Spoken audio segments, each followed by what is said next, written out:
Hello everyone, hope you all are doing well. So today we are going to discuss the next question of our agriculture optional answer writing practice series. And the question for today is, how is marketing of agriculture outputs different from industrial outputs? And we have to explain this with examples. So this is a PYQ asked in IFOS examination last year. So let's see how we can approach the answer. First of all, in the introduction part, we can give a clear idea that the outputs of both agriculture and industrial has certain things which are going to differ only. Okay, because nature, so you should give some idea about nature of production. There are various production processes,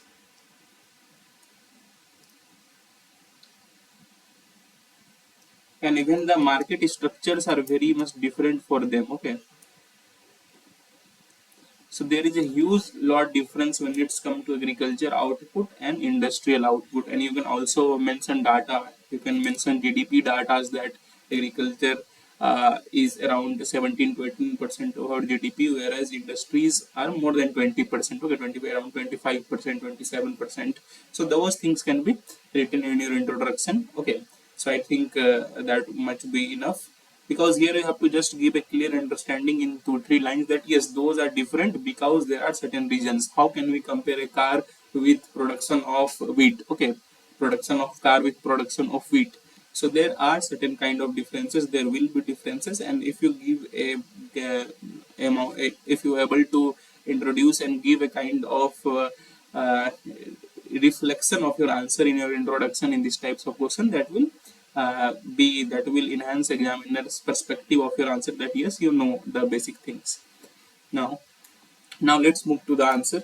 So why they are different, why both the outputs are different? So here the most of the students were confused how to give examples, because we do not know certain specific examples. But I think here the examples don't ask you specificity.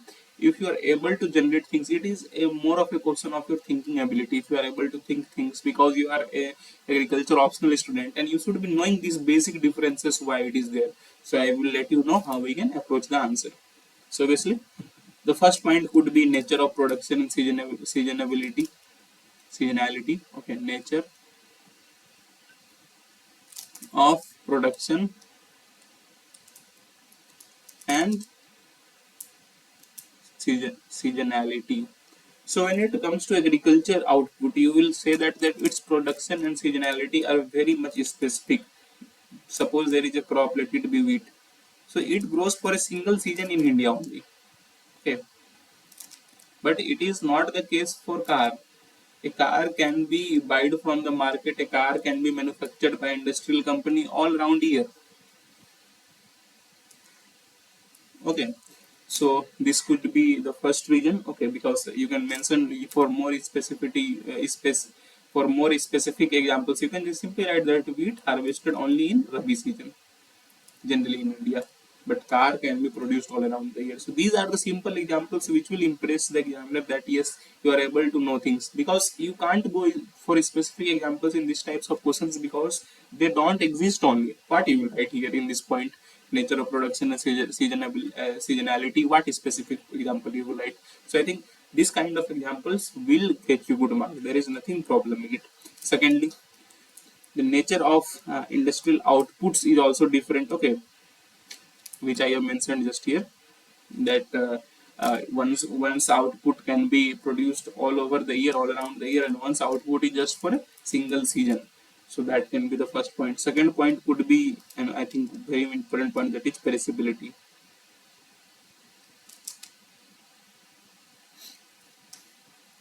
So suppose a farmer is producing fruits, vegetables. So how much they can remain perishable? Maximum for 8 days, 10 days, a week. So these are highly perishable items. But again, take the example of car here only. Can a manufacturing company can't keep up a car for a year?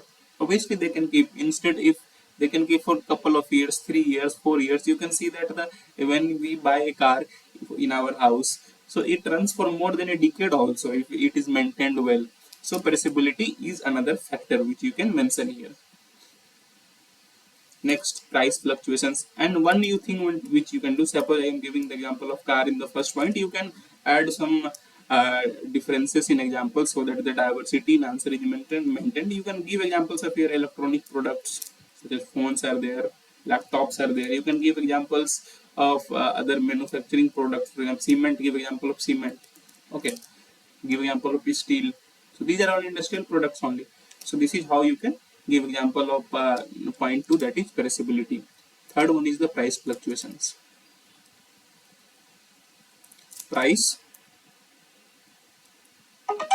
fluctuations. So obviously there will be lot of price fluctuations when it's compared to agriculture output and industrial output. So let it be onion or let it be tomato. The prices will rise more than 200% in a day, in a month. Suppose today you bought onion for rupees 40 per kg, or let it be tomato for rupees 40 per kg. In a week you will say that the prices has gone over 100 rupees 100.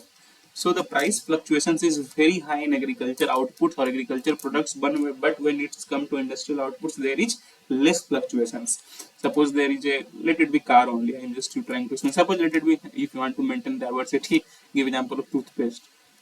So the toothpaste you will able to, there is a 10 rupees small packet of toothpaste. 5 years ago it was also 10 rupees. Today is what also 10 rupees, and there is no chances of that tomorrow or in a week ago, after a week it will become 20. There are very few, the little chances. Okay, maximum it will get to 10 to 12.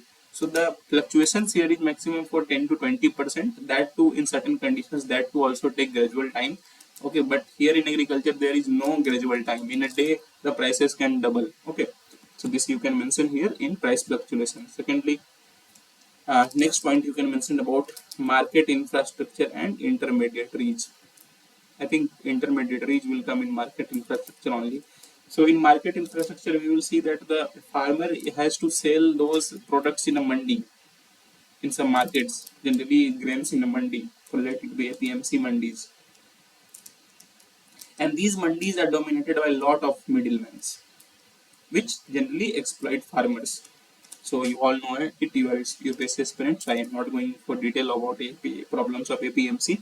So this is what agriculture products has to face in the market. But when it's come to some consumer products, okay, so they are more strong in supply chains.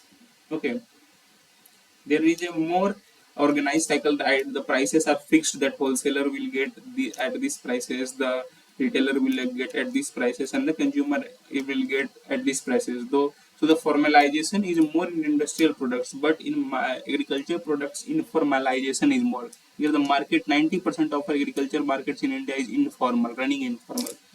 Okay, so there is a lot of problem here.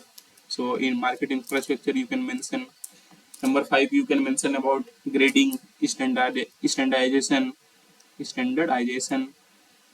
standardization, standardization, and grading.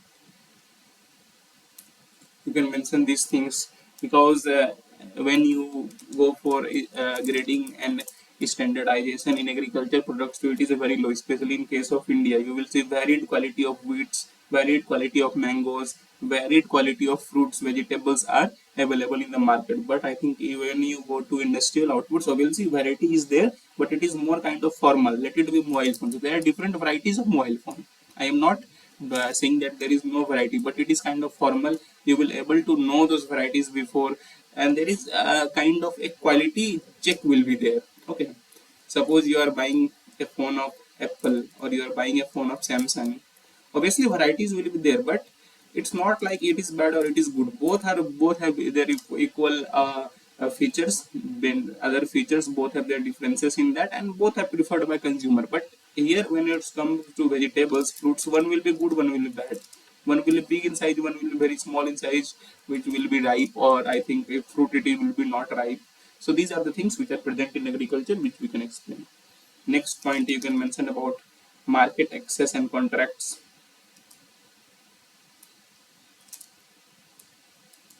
So what happens in agriculture? Generally, everything is dominated by farmers, especially in India, where 86% of farmers are small and marginal.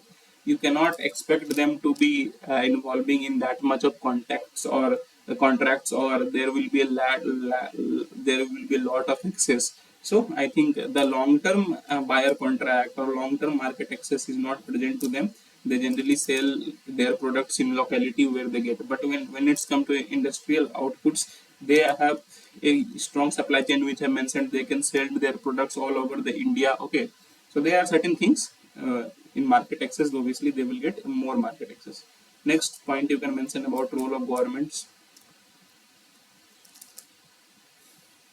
Role of governments in both the products. So in agriculture, the government has to play a very significant role, from MSP to procurement to subsidies. So in agriculture, government plays a very kind of front foot role, or very significant role, where you have to regulate all the things, where you have to take care of all the things of, especially of small and marginal farmers. It have to provide MSP, it has to do the procurement, it has to provide subsidies.